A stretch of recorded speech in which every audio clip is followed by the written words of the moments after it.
देखिए 2024 में general election भी हुए। आदरणीय मोदी जी तीसरी बार लगातार प्रधानमंत्री भी बने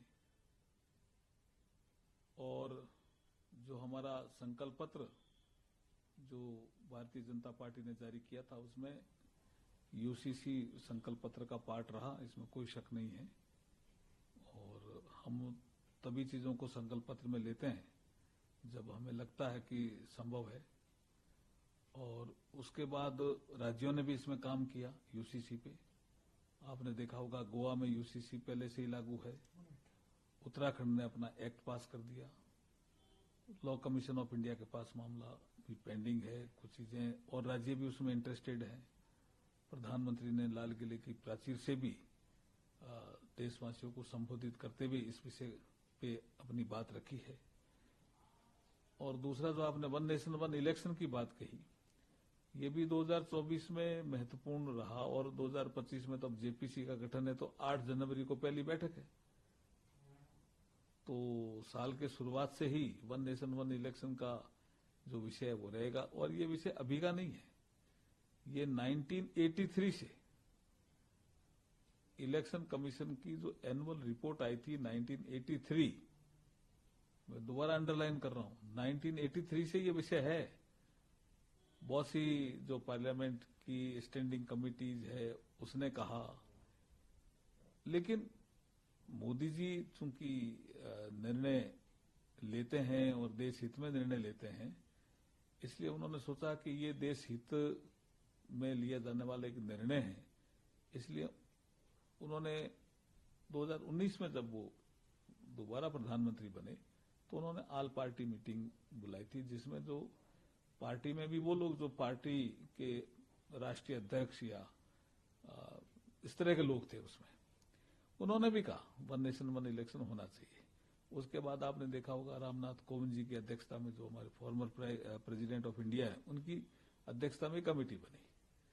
उन्होंने भी रिपोर्ट दी, उन्होंने पूरा अध्ययन किया। उसके बाद वो रिपोर्ट राष्ट्रपति जी को सौंपी गई। उसके बाद वो कैबिनेट से अप्रूव हुई रिपोर्ट। उसके बाद बिल बना।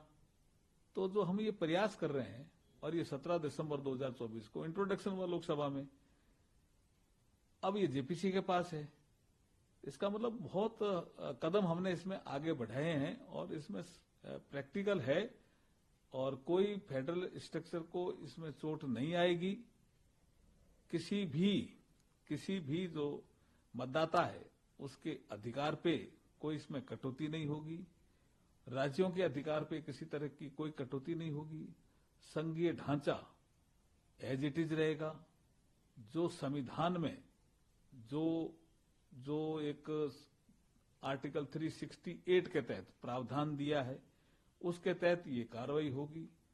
और जो यूनियन लिस्ट, स्टेट लिस्ट और कंकरेंट लिस्ट बनी हुई है, उसके तहत ही कार्रवाई होगी। सर, लेकिन अभी भी बहुत लोग कन्विंस्ड इस पे नहीं है। वो कहते हैं जो खर्चा बचाने की बात हो रही है या समय बचाने की बात हो रही है, वो प्रैक्टिकली इस पे इतना पॉसिबल नहीं है। ऑपोजिशन पार्टीज भी कुछ इसके खिलाफ है। नहीं, वो भी चाहते हैं कि ये वन नेशन वन इलेक्शन हो जाए, लोकसभा और विधानसभा के चुनाव साथ हो जाए, क्योंकि होते आए ना। 52 में हुए, 57 में हुए, 62 में हुए, 67 में हुए।